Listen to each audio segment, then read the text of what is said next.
Good morning. Happy Wednesday. I If you saw my stories this morning, I said that I woke up feeling far more human than I have in days, which is great. But I also just want to temper that with that was a pretty low bar. So off to a good start.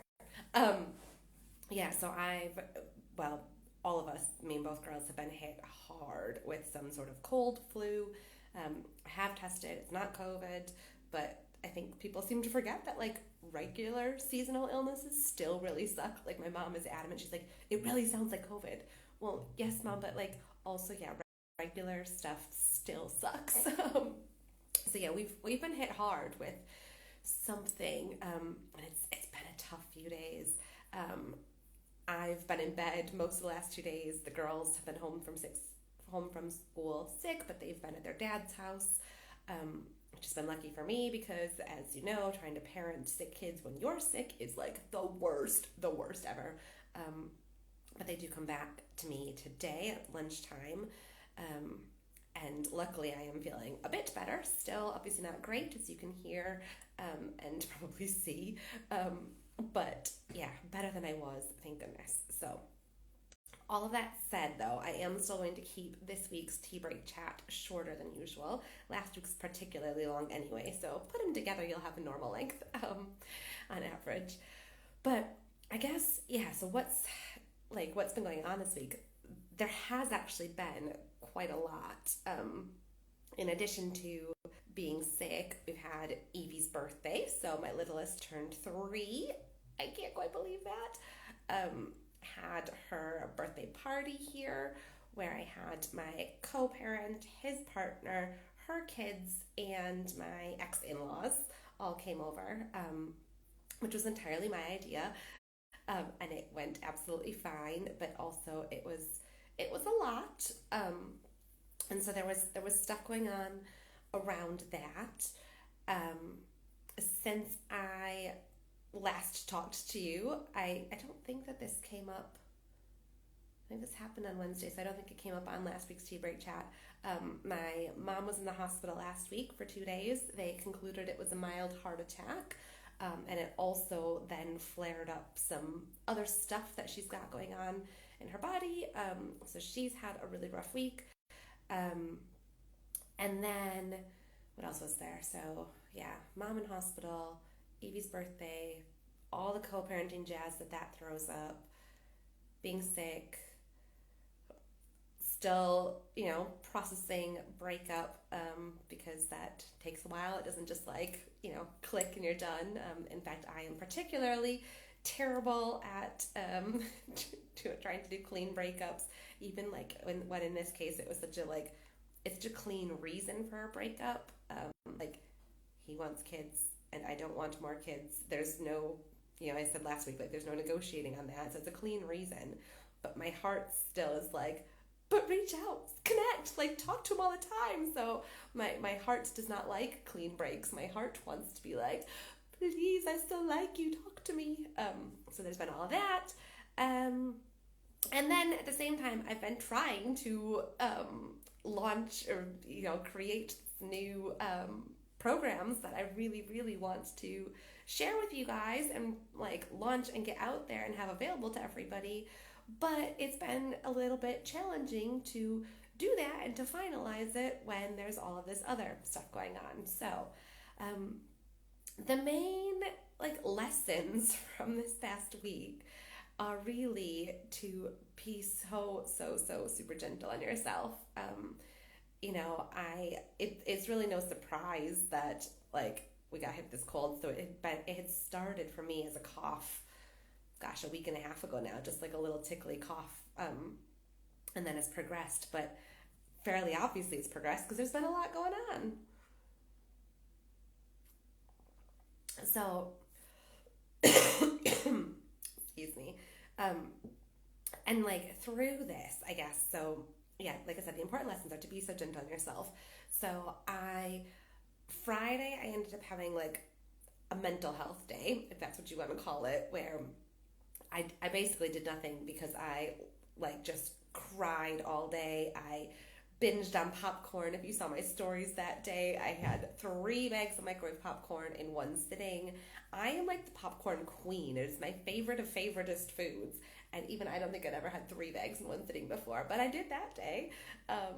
I'm just like, I let myself be this total, what was I calling it? A swamp day. I was just a swamp monster that day because just the emotions of everything hit me so hard. And then over the weekend, I had the girls all weekend. So I, pulled myself together for them. We still had a very low key weekend. Like we had a friend come over to play on Saturday. And well, I say low key weekend. We did have the birthday party on Sunday, but like I said, it was just family. But we didn't go out anywhere. We stayed in pajamas most of the morning. Like it was as quiet as a weekend can be when you've got a 3-year-old and a 5-year-old. And then Monday, when the girls went to their dad's, I was down for the count. I did nothing except laundry. I did a lot of laundry, and I watched 5 episodes, I think, of The Crown, and just did nothing. I really wanted to get these programs out to you, but I knew I couldn't. I knew I had to listen to my body. I knew that I had to just rest. And then yesterday was a tad bit better. So I did do some work, but I did it from bed in my pajamas. I had candles, like fake LED candles, which are so gorgeous, lit in my bedroom. I had the diffuser going, which I can't smell, but I'm assuming that the oils can still do health benefits for me. I don't think it's all about the actual smell. I think the oils can still do their magic. At least I hope so, because I can't smell a darn thing. And so yeah, I did, and I took a nap. So I did stuff, but I did it very slowly, very cozily. And then today, like I said, I am feeling a bit better still nowhere near what I would call good, but better still. So I'm still just going to take it easy. And the girls, like I said, are coming back to me at lunchtime. So we're going to spend the afternoon, because Nora's in particular, Evie had it first, but she's now kind of on the upswing from what my co-parents telling me. But Nora is still like right in the thick of really struggling with everything. So we're just going to chill out and, probably watch more movies if they haven't already watched everything on Disney by now. We'll find something they haven't watched in the last couple days. And we're just going to chill. But all of this at the same time as, letting the emotional stuff flow through, because there's still lots of emotions going. It's making all of that okay.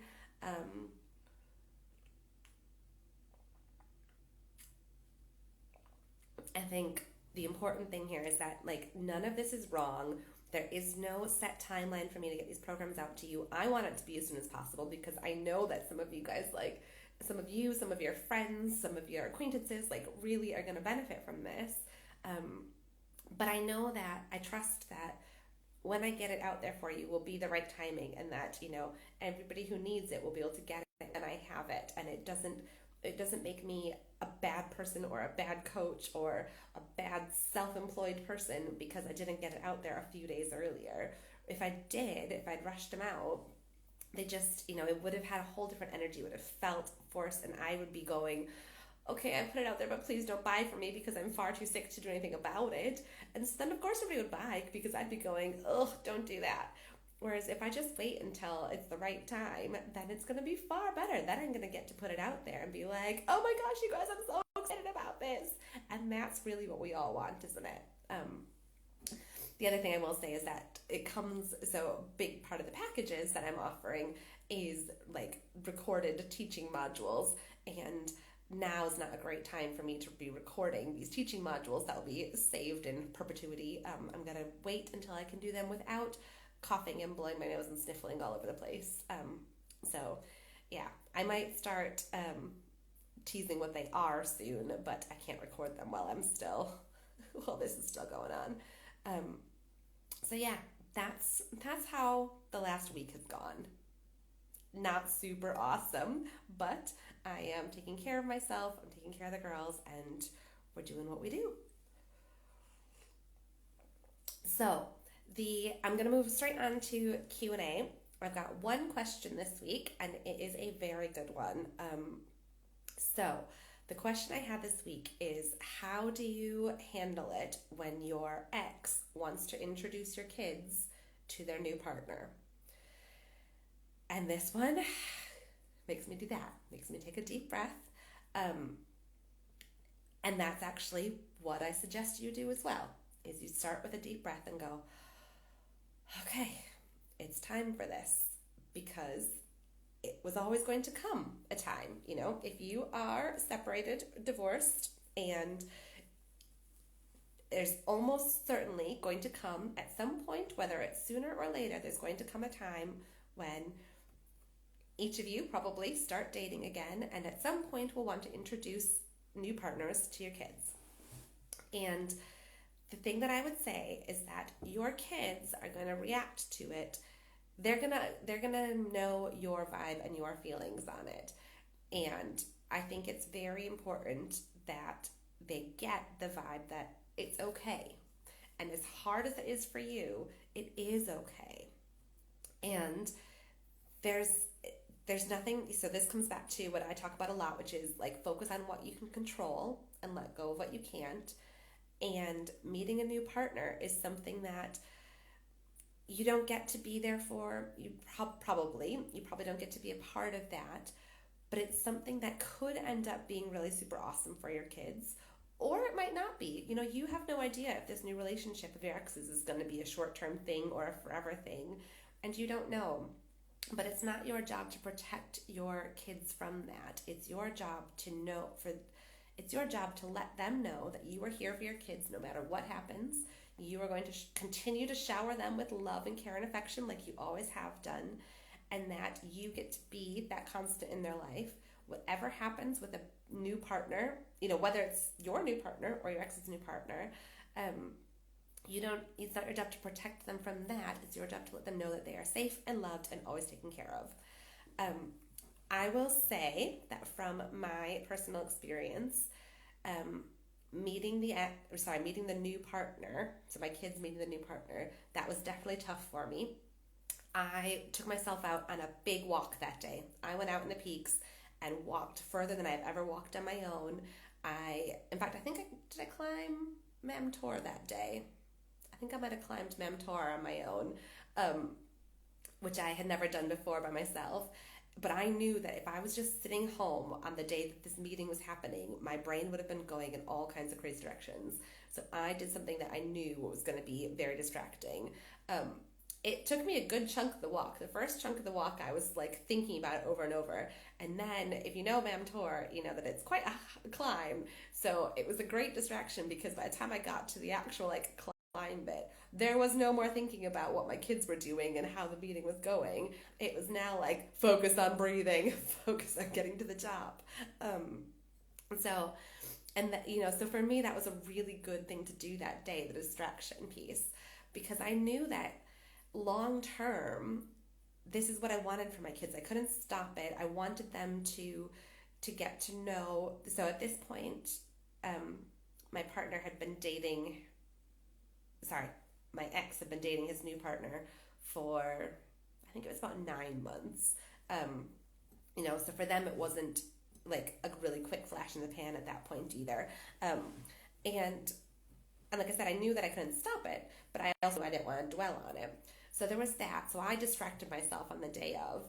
But then I worked really hard on making sure that I didn't grill my kids on it. It was oh, you met her, so how did it go? But that was it. I wasn't tell me what she's like. Tell me, you don't want to put your kids in the position of feeling torn between, or feeling like they have to tell on each other. But just know that they can talk to you, but they don't have to.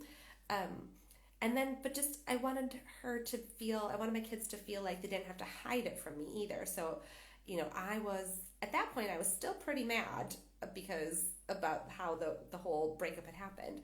So I did not like the new partner in the slightest. I wanted nothing to do with her, but I did not want my kids to know that. I didn't want them to feel my animosity. So I worked really hard on making sure that it was okay to talk about her. It was okay. They didn't have to hide this person from me. And I think that that's quite important from the kids' point of view.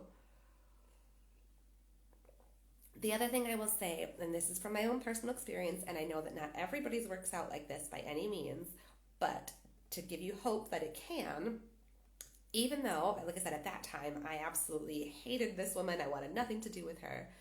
I will say that flashing forward, I am so grateful that she is in my kids' lives. And even though, even early on, when I still didn't like her being in my co-parent's life, I knew she was good in my kids' life.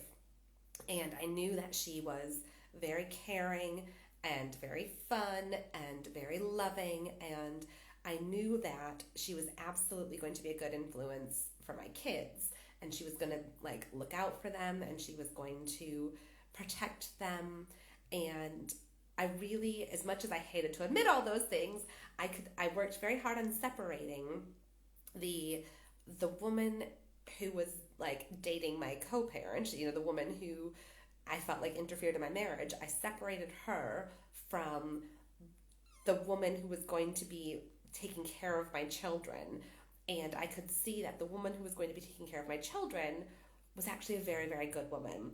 And I could separately deal with the other bits, which I now have. And I actually don't think that what's happened, at that adult level doesn't make her a bad human at all. But that at the time I was like, ugh, about that. But I hope this rambling's making sense. To me, it was very much separating anything to do with the kids separate from the adult issues, because your kids should not be affected by the adult issues. So, and like I said, she's now been in their lives for, what are we coming up on? Well, she's been in their lives for just over 2 years. In my co-parents' life for closer to 3 now. And it's absolutely wonderful. And like I said, I am so grateful for her and her presence there. And I would just, I'm saying that, like I said, I know it's not everybody's story, but to tell you that it can really work out well. So as hard as it is, it broke my heart. The final piece that I will say on that is because whenever I have new hard things like this, I do really well with affirmations and like mantras, if you will, things to repeat.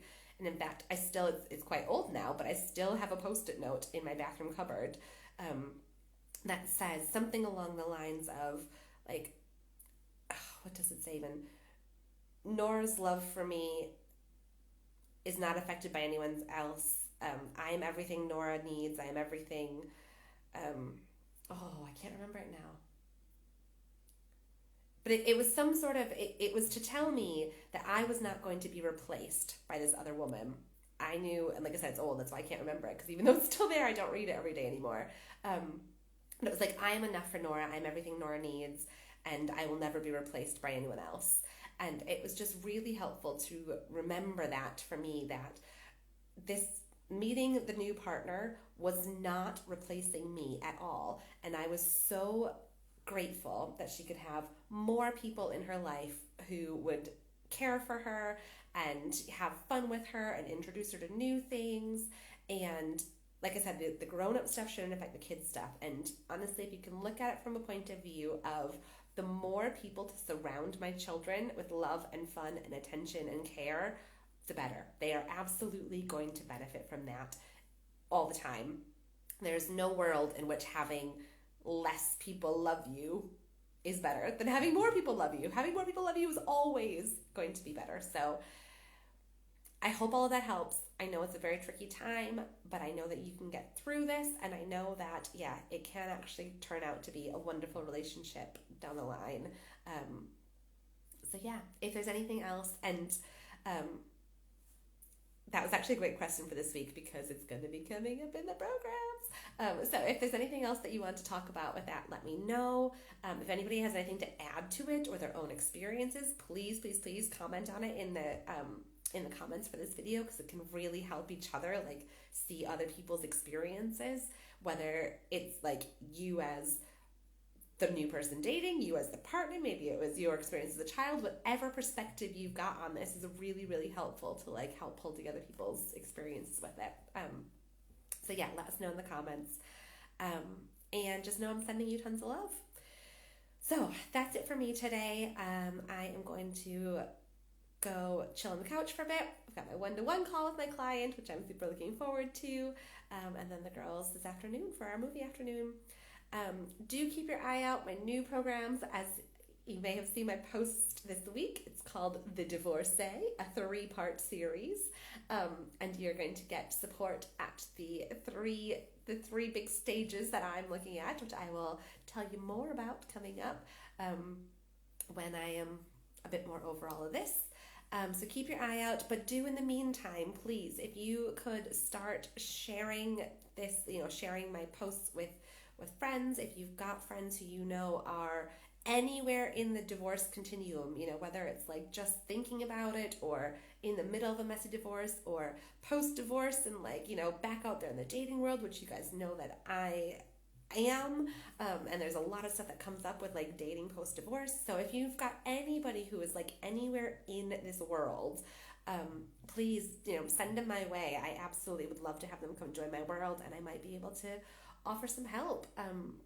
And if you share it more widely too, not just with people who you know are in that world, but there might be people who you don't know are struggling with this stuff, and because they haven't wanted to talk about it. And actually that's way more common, and that's part of why I'm doing this work, is that it can be scary to talk about this stuff with like even your close friends and family. So there's probably a ton of people who are actually struggling with it and haven't told you. So if you just share it widely, that would be really awesome. Okay, and on that note, keep an eye out next Tuesday for the question box for next Wednesday's Q&A, because I'll be back to do this like usual. Hopefully feeling like 100% human. All right, have a good Wednesday. Bye.